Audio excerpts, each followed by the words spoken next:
Dr. Finn here. I was inspired to share something with you today.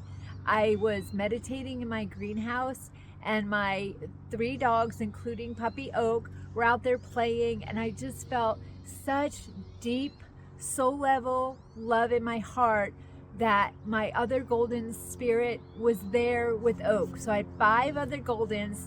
I usually have 2 at a time. And so Emmy and River and Avon and Spring and Ocean, I felt them in my heart, and I felt them connected to Oak. I don't know how the universe works, but in my version, there's a lot of love and beauty.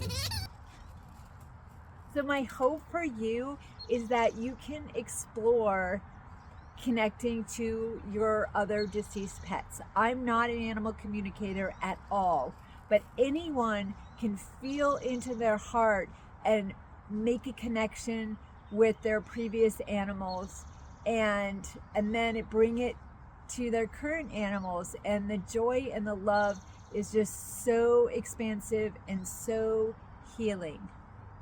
Bye for now. I hope that's helpful.